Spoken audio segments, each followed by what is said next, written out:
Everybody, and welcome back to Kerbal Space Program RP-0. We are finally at our next Mars/Venus window.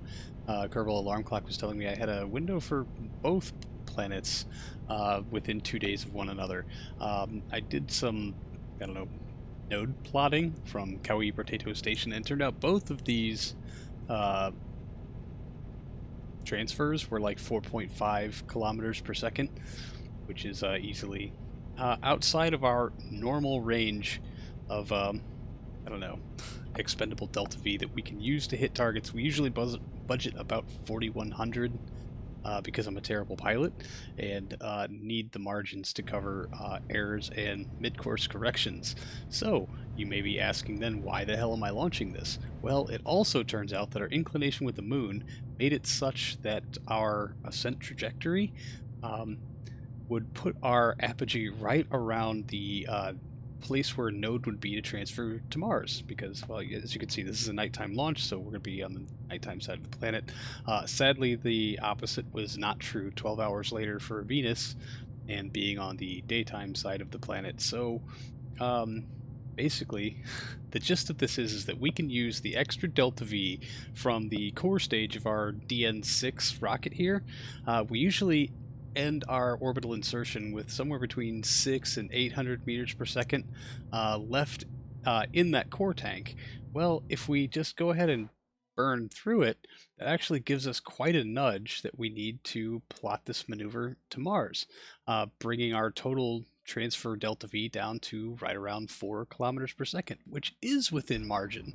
So lucky us for having a rocket that has too much delta V for its deliverable payload, and finally being able to put some of that usually wasted fuel up to good use. So currently we are launching another supply rover for our Mars surface installation, the Project M97.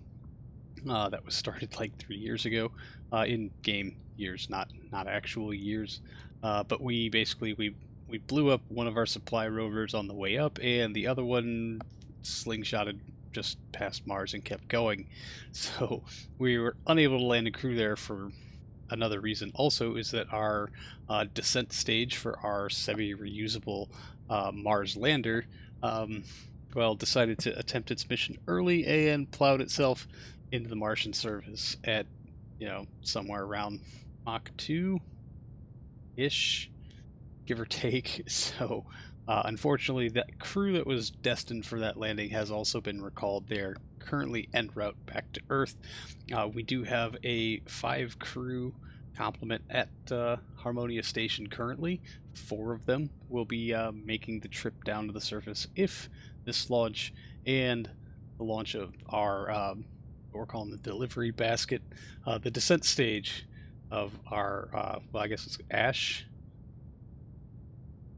and the Phoenix, which is the ascent stage, and Ash is the descent stage. Yeah, kind of ruined the whole mystery behind the name there. Anyway, if these launches go well, Rendezvous goes well, and we can start thinking about putting a crew down onto the surface. So this launch actually did eventually get to where it needed to be, although there will be a rather significant mid-course correction that will be plotted out here. So we'll be coming back to that a little later in the episode. We did also launch, this is the supply basket going up. I forgot to press record right when I started the launch, so, low effort, all of these other things, but this also did make its insertion to orbit quite wonderfully. Once again, using that excess delta V stored in the core stage that we usually just throw away to make sure that we can hit our next node, which is always, I don't know, it was just lucky is all it really was. It's just a whole lot of luck that we could just have just such a perfect inclination from our launch site to be able to actually maximize the use of this booster for like the first time in its very, very long career, and I don't know, actually squeeze every inch of it out. We are trying to push our apogee to just about the right area, as we can just go ahead and burn through the remainder of this delta V here Very fortunate we had a pretty good launch profile on this one, so we've got a lot of DV to spare. This is actually a relatively light cargo, all things considered. It just needs the DN because it needs the DN6 because it has that very wide base to it, and the DN6 is the only one capable of hauling this Delta upper stage all the way to orbit. I mean, it's just a flat, wide B upper stage, slightly different tank dimensions, same engine, same avionics, same thrusters. The solar panels are no longer awkwardly skewed, so, that's a good thing. I think we're just over 2.7 maybe for this transfer, or was it right around 3? I missed it. Maybe you can tell me. But we should have just gobs and gobs and gobs of excess Delta V, which is awesome because we failed the Aero capture maneuver on this craft last time. Hopefully, if we could just, like propulsively capture, that would make life so much easier. But as you can see, we're definitely shooting long on this one, so the DV requirements for capture for all of these incoming cargoes is going to be pretty big. So we're just going to probably have to blend it in a small mix of propulsion and drag. And hopefully we'll be able to, I don't know, have some successes this time around. So a small little 100 meter per second correction.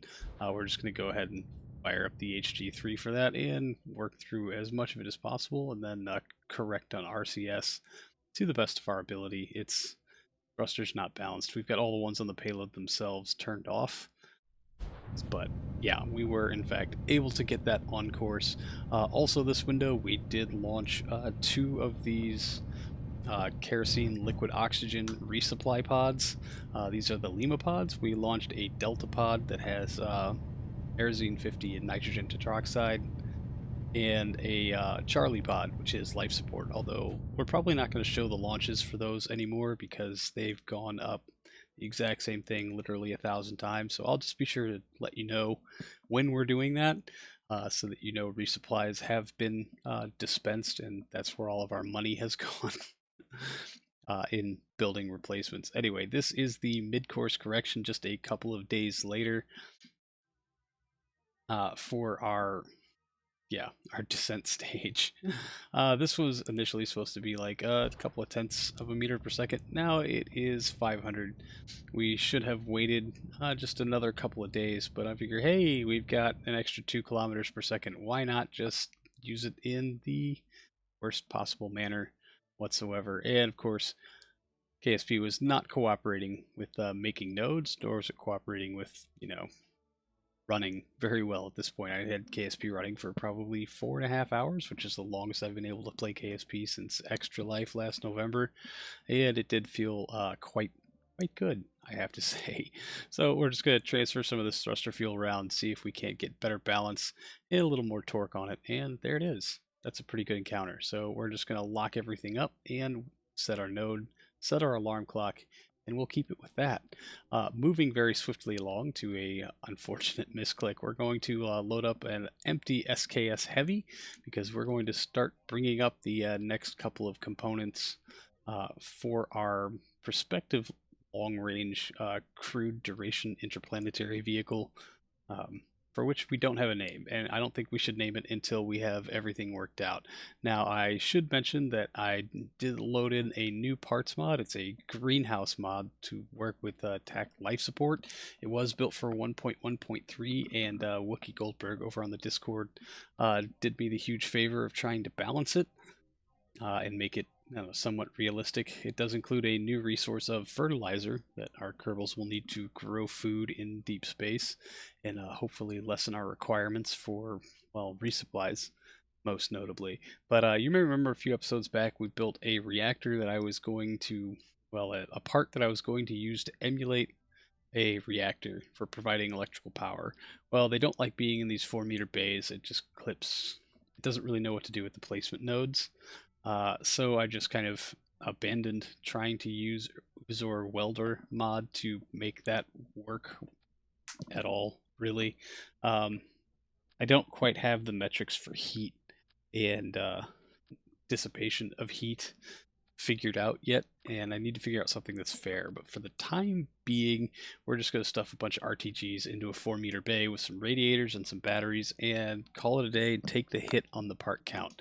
We're also going to build out a scientific instrumentation bay so that we can make sure that we're getting all that good quality science, which at this point just translates into money.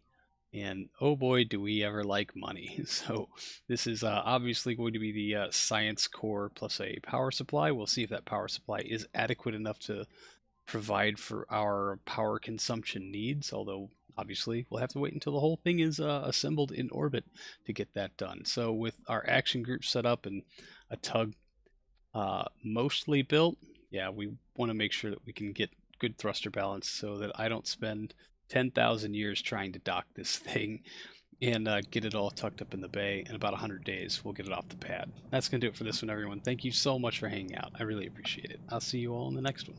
Till then, see you later.